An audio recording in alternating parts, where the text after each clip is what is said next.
Sahabat Undiksa, salam harmoni. Berjumpa kembali bersama saya Juniastiti dalam Gatra Ganesa. Sejumlah informasi terupdate dan terpercaya telah kami siapkan untuk Anda di antaranya.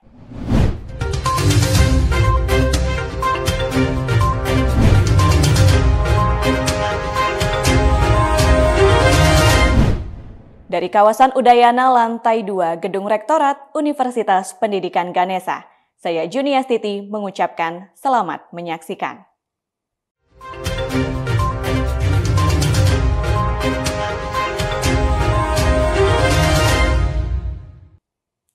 Menjelang visitasi akreditasi internasional tahun 2022 ini, Universitas Pendidikan Ganesa terus mematangkan persiapan. Salah satunya bidang sarana dan prasarana. Pemantauan dan pengecekan terus dilakukan oleh jajaran pimpinan Undiksa di seluruh fakultas. Roadshow ini diawali dari Fakultas Ekonomi dan Fakultas Teknik dan Kejuruan Undiksa. Berikut liputannya. Pemantauan dan pengecekan sarana dan prasarana ini dipimpin langsung oleh Rektor Universitas Pendidikan Ganesa, Profesor Dr. Inyoman Jampel. Rektor Jampel mengecek sarpras diawali di Fakultas Ekonomi Undiksa yang didampingi para wakil rektor, Ketua Lembaga Pengembangan Pembelajaran dan Penjaminan Mutu dan Pusat Penjaminan Mutu Undiksa. Pemantauan dilakukan pada sarana prasarana pembelajaran maupun fasilitas pendukung lainnya yang masuk sebagai persyaratan akreditasi internasional. Rektor Undiksa Inyoman Jampel mengatakan, kedatangannya langsung ke fakultas untuk melihat secara nyata persiapan yang sudah dilakukan untuk menyambut visitasi asesor yang dijadwalkan mulai pada bulan Juli mendatang. Dari hasil pemantauan dan pengecekan di lapangan secara umum, Fakultas Ekonomi telah memenuhi persyaratan. Meski demikian, tetap diminta untuk melakukan penyempurnaan sehingga nantinya benar-benar siap untuk divisitasi. Kita di rektorat kan ingin melihat secara langsung kesiapan masing-masing fakultas yang terlibat dalam 5 klaster untuk mengikuti akreditasi internasional. Nah tentu kesiapan daripada fakultas kan ini masih ada waktu. Nah sehingga kita istilahnya mengamati terus kira-kira mana yang harus kita bantu, kita perbaiki gitu ya. Dan memang yang kita lihat di FE ini secara keseluruhan ya, setelah kita diskusikan hasil pemantauan bersama teman-teman di rektorat ya, Oret 1, Oret 2, Oret 3 hadir semua juga dengan dekan. Ternyata memang ini sudah secara umum telah memenuhi apa yang menjadi syarat daripada AKAS itu sendiri. Nah tentu kekurangan kecil itu masih kita ada waktu sekitar 2 bulan. Ini sudah kita perintahkan Pak Dekan FE untuk lagi menyempurnakan lebih lanjut. Usai melakukan pemantauan di Fakultas Ekonomi, rombongan kembali memantau kesiapan dari Fakultas Teknik dan Kejuruan. Para pimpinan melakukan pengecekan baik di kelas internasional maupun fasilitas lainnya. Diharapkan fakultas lain juga untuk melakukan persiapan dengan sebaik-baiknya. Dalam akreditasi internasional, Undiksa mengusulkan 21 program studi untuk divisitasi. Program studi tersebut terbagi ke dalam 5 klaster, yaitu klaster keuangan dan manajemen, klaster ilmu komputer dan informatika, klaster ilmu pengetahuan alam, klaster pendidikan dasar dan teknologi, dan klaster pendidikan bahasa. Akreditasi internasional ini memiliki semangat dan tujuan pencapaian visi Undiksa, yaitu menjadi universitas unggul berlandaskan falsafah Trihitakarana di Asia pada tahun 2045. Selain itu juga, untuk pemenuhan indikator kinerja utama perguruan tinggi, maupun meningkatkan jumlah mahasiswa asing, sebagai jawaban atas program internationalization at home yang telah dicanangkan pada tahun 2019. Humas Undiksa melaporkan. Untuk kali pertama, Universitas Pendidikan Ganesha dipercaya sebagai pelaksana seleksi akademik pendidikan profesi guru dalam jabatan tahun 2022. Pelaksanaan seleksi akademik periode pertama ini berbasis domisili yang diikuti sebanyak 3.944 orang. Meskipun pelaksanaannya berbasis domisili, pengawasan ketat dilakukan oleh panitia dan pengawas ujian dan seleksi periode pertama ini pun berjalan lancar. Pelaksanaan seleksi akademik pendidikan profesi guru dalam jabatan tahun 2022 sejak tanggal 9 sampai 10 April 2022 kemarin. Seleksi periode ini terbagi atas 4 sesi dengan jumlah peserta setiap sesi sebanyak 986 orang. Pelaksanaannya serupa dengan ujian pengetahuan PPG tahun sebelumnya.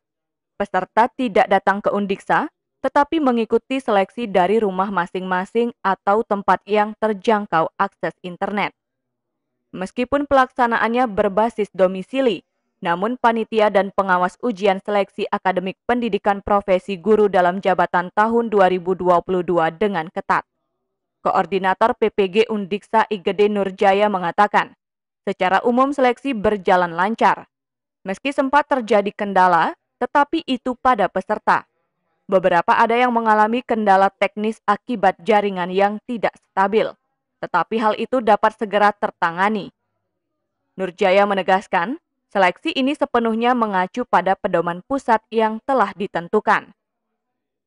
Untuk periode pertama yang kita laksanakan hari Sabtu dan Minggu ini untuk di Undiksa berjalan dengan cukup lancar ya.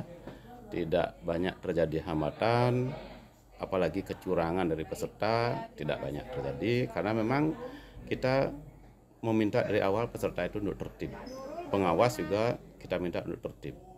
Entah tertib waktu, tertib pelaksanaan, dan tertib yang lain. Itu semua berjalan dengan lancar. Untuk kendala-kendala yang dialami peserta apa saja? Nah, kendala ya seperti umum karena ini kan boleh dikatakan ujian daring ya. Jadi kendalanya adalah di internet, di sinyal ya, di sinyal yang kadang-kadang ya naik turun, kadang-kadang terputus. Itu kendala utama dari peserta, terutama peserta yang ada di daerah-daerah. Gitu. Kalau dari pusat tidak ada masalah server dan sebagainya tidak ada, tapi umumnya berada di peserta sekarang. Guna mendukung kelancaran seleksi, sebelumnya telah dilaksanakan uji coba yang langsung melibatkan para peserta. Selain itu, panitia pelaksana juga secara khusus melakukan persiapan teknis termasuk memastikan kesiapan jaringan. Kedepan, pelaksanaan seleksi akademik PPG tahun 2022 ini masih ada 4 periode seleksi yang dilaksanakan oleh Undiksa. Diharapkan seleksi ini dapat berjalan semakin baik dan semakin lancar. Peserta diharapkan dapat mempersiapkan diri dan mengikuti peraturan. Ditegaskan, peserta yang melakukan pelanggaran akan dikenakan sanksi sesuai dengan ketentuan. Pengawas untuk bertahap saya sampaikan ya. Kita dari tanggal 9 sampai tanggal 10 ini kan ada 4 tahap. Jadi setiap tahap ada 50 pengawas gitu. Tahap 1 50, tahap 2 50, kemudian tahap 3 dan 4 itu juga masing-masing 50. Dan harapan untuk ujian seleksi berikutnya gimana Pak? Ya, kita berharap para peserta yang akan ikut seleksi untuk periode 2, 3 sampai 5 ya, tolong persiapkan tidak hanya masalah materi, tidak hanya masalah konten, tapi juga masalah teknis. Karena dari pengalaman yang dua hari ini justru teknis yang banyak berpengaruh ketimbang konten ataupun sistem gitu. Jadi teknis itu terkait dengan internet terutama ya.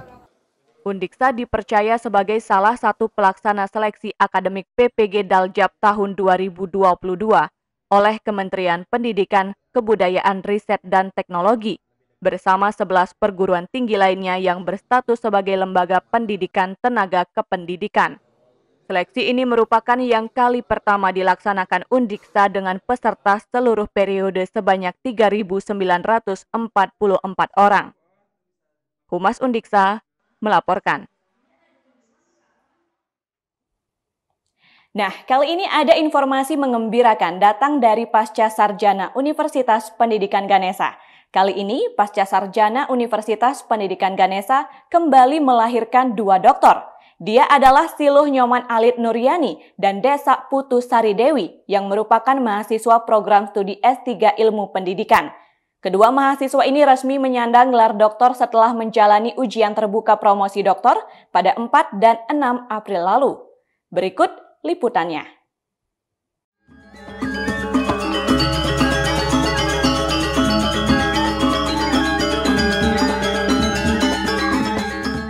Ujian promosi doktor ini digelar secara luring. Siluh Nyoman Alit Nuryani membawakan disertasi yang berjudul Pengembangan Model Pelatihan Kepemimpinan Keperawatan Terpadu Inlet Berbasis Web. Penelitiannya tersebut berkaitan dengan bagaimana pengembangan kompetensi bagi seorang perawat di kemudian hari. Disertasi yang dibawakannya berhasil dipertahankan di hadapan Dewan Penguji dan mengantarkannya menjadi doktor ke-33 yang lahir dari Pasca Sarjana Undiksa. Promovenda kelahiran Sempidi 1976 ini mengaku hasil penelitiannya akan terus dikembangkan, digunakan untuk pelatihan-pelatihan, khususnya kepemimpinan keperawatan. Selama menempuh pendidikan doktor di Pasca Sarjana Undiksa, dirinya mengakui tidak mengalami kendala yang berarti karena para dosen, promotor, dan kopromotor sangat baik dan selalu mendukungnya. Jadi penelitian ini akan saya gunakan untuk pelatihan-pelatihan keperawatan di masa-masa yang kadang, khususnya pelatihan-pelatihan kepemimpinan keperawatan, di mana perawat-perawat manajer di kemudian hari penting sekali untuk senantiasa dibekali terkait dengan leadership atau kepemimpinan untuk menjadi seorang manajer yang kompeten dan profesional. Selama kuliah di sini selama tidak ada kendala ya, para dosen, para promotor dan kopromotor sangat baik, mereka sangat support mulai dari pembentukan judul, kemudian bagaimana membantu terkait dengan selama proses pengembangan produk dan lain sebagainya, masukannya cukup banyak sehingga saya sangat senang bisa kuliah di sini.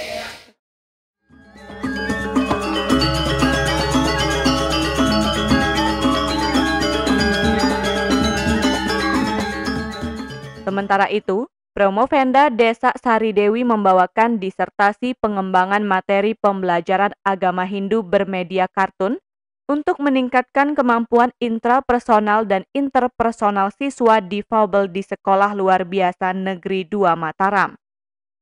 Dalam paparannya, penelitian ini dilaksanakan untuk memberikan solusi dari pengembangan materi pembelajaran agama Hindu bermedia kartun. Dirancang sesuai dengan karakteristik pembelajaran siswa difabel. Materi pembelajaran ini adalah konten narasi, dilengkapi gambar yang disusun dengan modifikasi tampilan bahasa isyarat. Hasil penelitian ini menunjukkan karakteristik, konsep, dan struktur produk materi ajar agama Hindu bermedia kartun ini sangat menunjang kemampuan intrapersonal yang difokuskan pada aspek kejujuran, kedisiplinan, dan kemandirian, maupun kemampuan interpersonal yang difokuskan pada aspek santun, peduli, dan kepercayaan diri. Tugas akhir ini sekaligus mengantarkan Desa Putu Sari Dewi meraih gelar doktor dan menjadi doktor ke-34 yang lahir dari Pasca Sarjana Undiksa. Motivasi adalah keinginan saya untuk memberikan yang terbaik kepada anak berkebutuhan khusus agar mereka dapat belajar agama dengan baik, sesuai dengan ya paling tidak dia mengenal materi-materi esensial seperti orang suci, hari suci, tempat suci. Hal ini saya modifikasi materinya, didesain dengan gambar dalam produk saya sehingga dapat sedikit saja memberikan kontribusi terhadap anak-anak difabel. Karena apa? Anak-anak terkadang belajar nggak mau, jadi dengan menonton saja mau itu sudah bersyukur di lingkungan mereka. Nah, setelah studi ada rencana mengembangkan hasil penelitiannya, Bu? Sangat. Dengan penelitian ini saya merasa tertantang, bahkan menemukan banyak ide-ide untuk penelitian selanjutnya. Sangat banyak yang saya tidak bisa sebutkan satu persatu. Direktur Pasca Sarjana Undiksa, Profesor Dr. I Gusti Putu Soeharta merasa bangga atas lahirnya 2 doktor baru ini. Ia juga memberikan apresiasi atas penelitian yang dilakukan karena bermanfaat dan berguna bagi lingkungannya bekerja. Hasil penelitian ini diharapkan dapat terus dikembangkan sehingga dapat memberikan manfaat semakin besar, baik secara khusus untuk perkembangan ilmu pengetahuan maupun untuk masyarakat.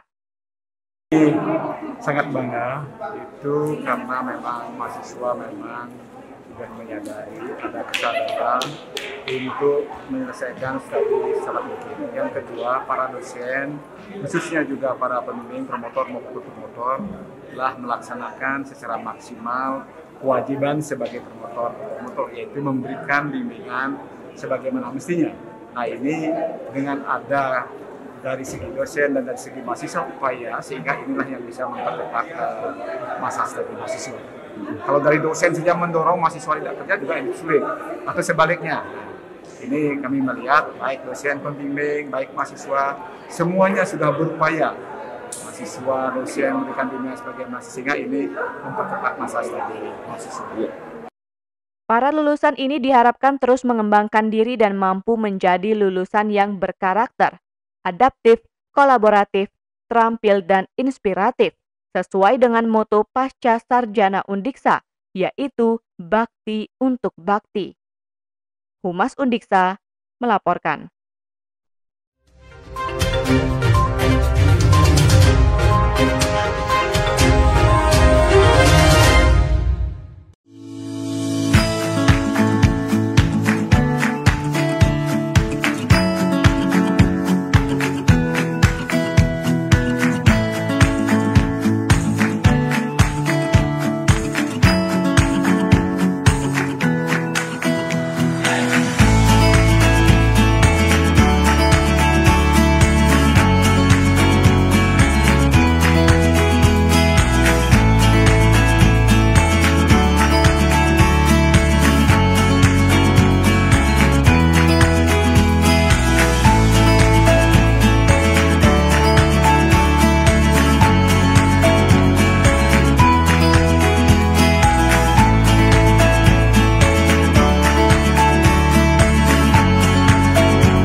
Universitas Pendidikan Ganesha menerima kunjungan tim dari Ruang Guru dalam rangka kampus hiring.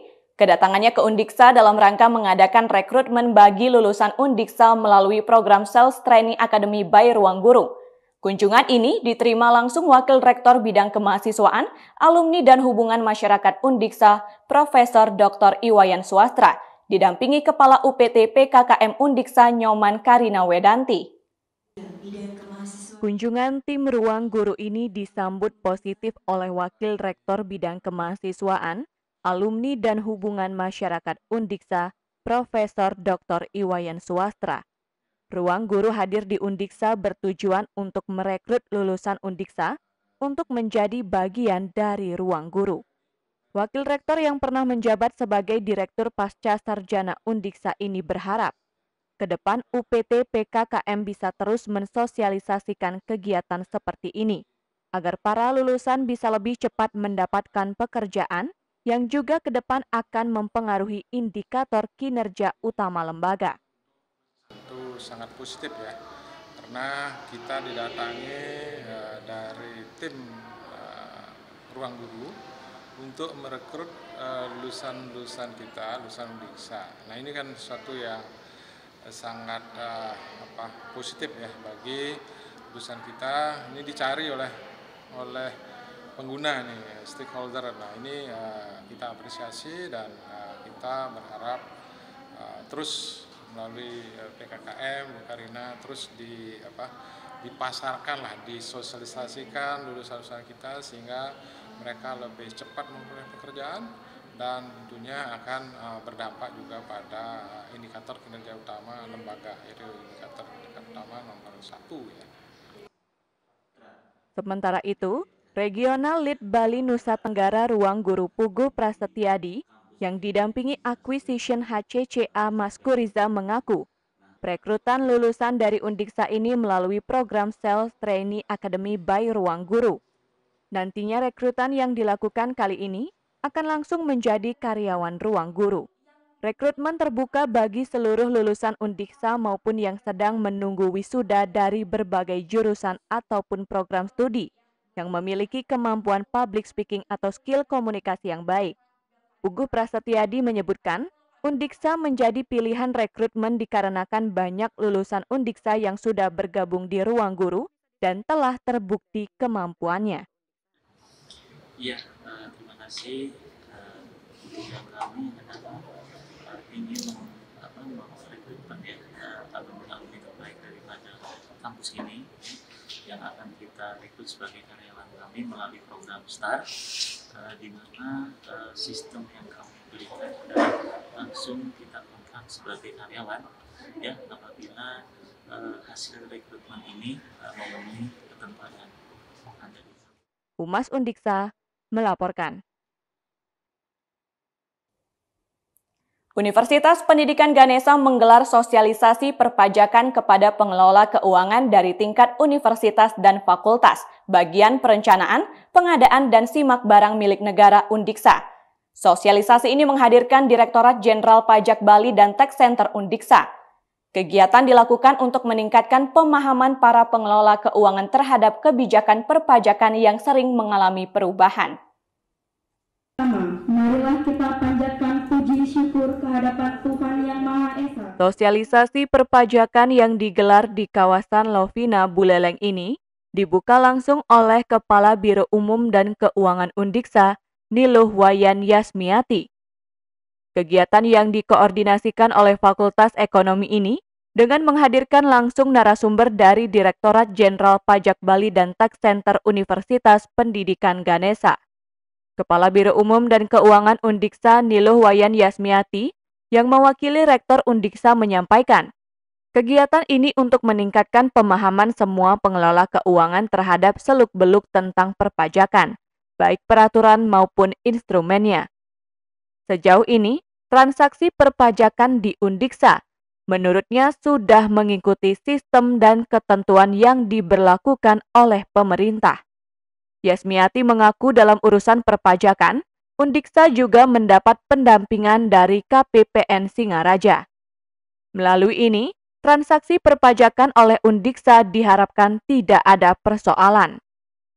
Semua bendahara, pengelola keuangan, perencanaan, dan teman-teman di bagian umum yang terkait dengan pembelanjaan itu mengetahui dan memahami seluk-beluk tentang perpajakan, karena peraturan-peraturan di tentang perpajakan instrumennya selalu berubah-ubah, karena itu pendapatan negara yang selalu urgent bagi negara, sehingga siapapun pengelola keuangan yang berkolaborasi, berinteraksi dengan perpajakan itu harus paham dan mengetahui termasuk sistem-sistem yang digunakan untuk pelaporan perpajakan itu. Sementara itu, Dekan Fakultas Ekonomi Undiksa, Dr. I Gede Adi Yuniarta menyampaikan, pajak merupakan pendapatan terbesar yang masuk dalam struktur anggaran pendapatan belanja negara. Besarnya hampir mencapai 84%. Dalam rangka optimalisasi, pemerintah biasanya melakukan penyesuaian-penyesuaian kebijakan atau regulasi untuk memudahkan wajib pajak. Hal ini perlu disosialisasikan lebih lanjut, khususnya kepada Undiksa yang menjadi salah satu institusi pengelola uang negara.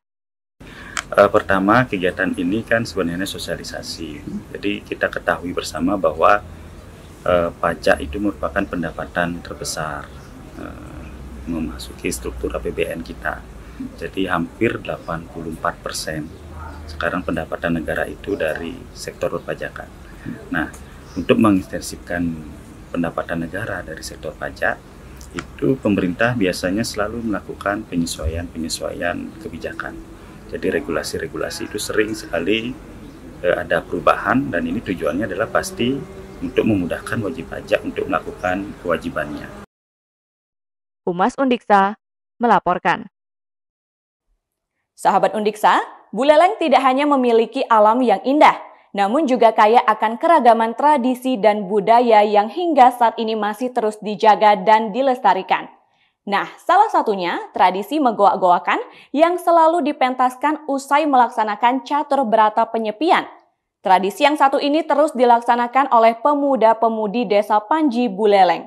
Permainan goa ini mengisahkan prajurit Raja Panji Sakti hendak menggempur kerajaan Belambangan di Jawa Timur.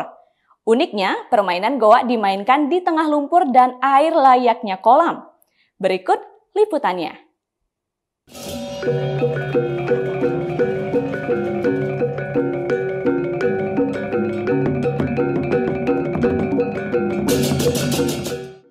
Bali memang memiliki banyak tradisi unik yang hingga saat ini masih terus dilestarikan oleh masyarakat Bali. Tradisi megoak-goakan ini salah satunya. Tradisi goak selalu dipentaskan oleh pemuda-pemudi desa secara rutin sehari setelah melaksanakan tapa berata penyepian, tepatnya saat ngembak geni. Tradisi ini bisa ditemukan di Desa Panji, Kecamatan Sukesade Buleleng. Desa Panji dahulunya merupakan daerah kekuasaan Raja Buleleng, yakni Anglurah Ki Barak Panji Sakti. Tradisi megoak-goakan ini pesertanya merupakan pemuda dan pemudi Desa Panji. Dalam tradisi megoak-goakan ini, satu orang peserta biasanya berperan sebagai penangkap ekor goak, sedangkan 24 orang lainnya yang menjadi goak beserta anak-anaknya. Para goak ini bermain di lapangan yang becek dan berlumpur yang sebelumnya dialiri air agar permainan ini semakin seru. Diceritakan saat zaman Kerajaan Buleleng, Raja Anglurah Ki Barak Panji Sakti memimpin ribuan prajuritnya menuju Pulau Jawa. Namun sesampainya di tengah perjalanan, prajuritnya mengalami kelelahan. Untuk memberikan semangat dan memulihkan rasa lelah tenaga para prajuritnya di tengah hutan sembari beristirahat, Raja Panji Sakti pun mengajak pasukannya untuk membuat suatu siasat untuk mengalahkan kerajaan Belambangan. Dan di tengah mengatur siasat menggempur kerajaan Belambangan, sang raja mengajak pasukannya megoak-goakan. Menurut tokoh adat yang sekaligus pengempon Pura Pejenengan Ana Agung Ngurahyasa menjelaskan, hingga saat ini, tradisi megoak-goakan ini terus dilestarikan. Namun sebelum menggelar tradisi ini, diwajibkan para peserta untuk meminta izin di Pura Pejenengan, agar senantiasa dalam menjalankan tradisi ini tidak adanya gangguan dan munculnya konflik antara pemuda. Tradisi megoak-goakan ini diyakini warga sebagai salah satu cara untuk mempererat hubungan antar warga di Desa Panji, khususnya teruna-teruni Desa Panji.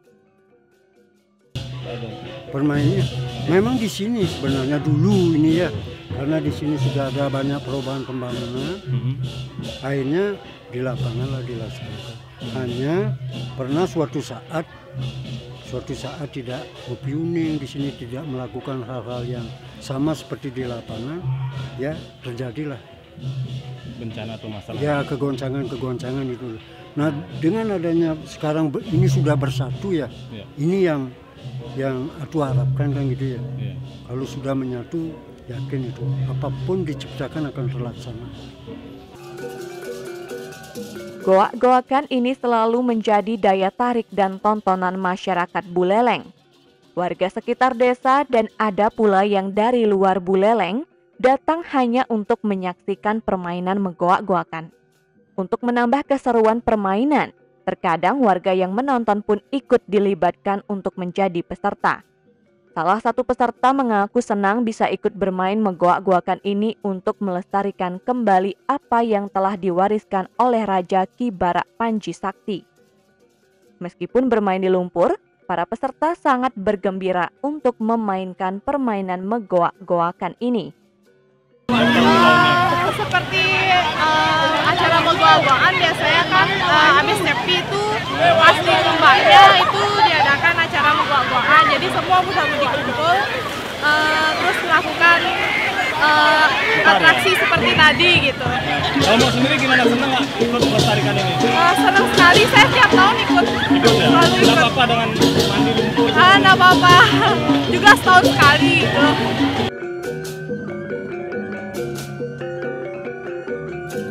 Mas Undiksa melaporkan.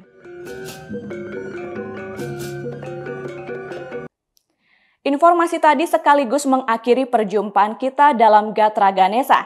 Saya Juniastiti pamit undur diri, tetap patuhi protokol kesehatan, sampai jumpa dan salam harmoni.